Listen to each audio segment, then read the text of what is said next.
taupe magnéto. Bon, ben vous voyez, Michel, on a quand même travaillé dans ce jardin. Mais alors, on a une horrible nouvelle, des taupinières partout. Regardez-moi ça. Là, un envahissement. Alors qu'est-ce qu'on fait? Eh ben, on appelle un taupier, Jérôme Dormion. Vous allez nous débarrasser de tout ça? Bonjour. Ouh, il est sorti il n'y a pas longtemps, dites donc. Ah oui. On découpe un carré. Donc on sort la motte et on doit trouver au minimum 2 galeries. Hop, on a trouvé la première galerie. Faut vraiment faire ça avec des gants. Ah oui, pour pas laisser l'odeur. Hein. On trouve la deuxième galerie. Elle est vraiment si conne que ça, la taupe, parce que quand vous avez démonté tout ça, elle va sentir que vous êtes venu mettre la pagaille dans son trou. À cause de vos gants. Mes gants. Et j'ai ma taupe vivante. Les taupes vivantes, je les laisse avec les pièges pour qu'il y ait une odeur. On va mettre le piège. Et alors, vous mettez le piège comment? Alors, comme ceci. Parce qu'elle va venir dans quel sens? Alors, elle va venir, on ne sait pas encore dans quel sens, donc on va en mettre 2 pièges, un dans chaque. Donc je mets le piège à l'intérieur. Là, je mets un petit bâton, parce qu'elle pourrait s'enfuir avec le piège. Ah d'accord, ok. Donc on fait la même chose de l'autre côté, et on repose la galette de terre. Oui. Comme ça, il n'y a aucune, au niveau de la sécurité pour les enfants et les animaux. Il faut rien faire d'autre. Non, rien d'autre. Mais il y a de l'air là qui passe de la lumière.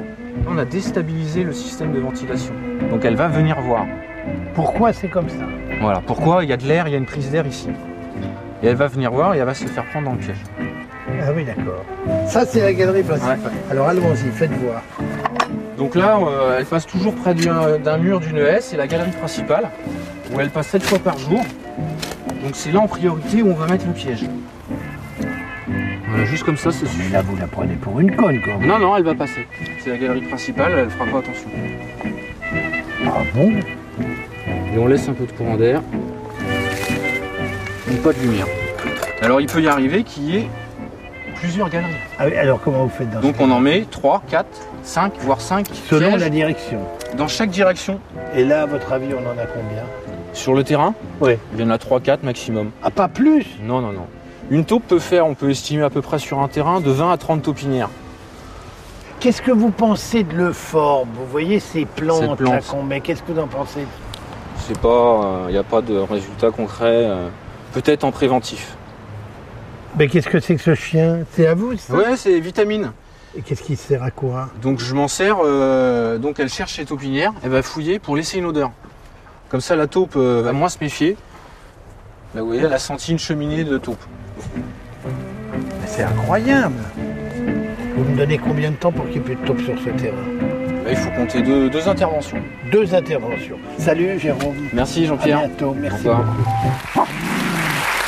Ben, on a découvert un nouveau métier, taupier. Mais alors, Jean-Pierre, ça coûte combien de faire appel à un taupier? Alors, ça dépend de la surface de votre terrain, évidemment. Là, il y a 800 mètres carrés, c'est déjà pas rien. Et si vous avez 6 hectares ou si c'est un golf, vous imaginez que là, ça dégringole. À Versailles, par exemple, c'est coûteux. Hein.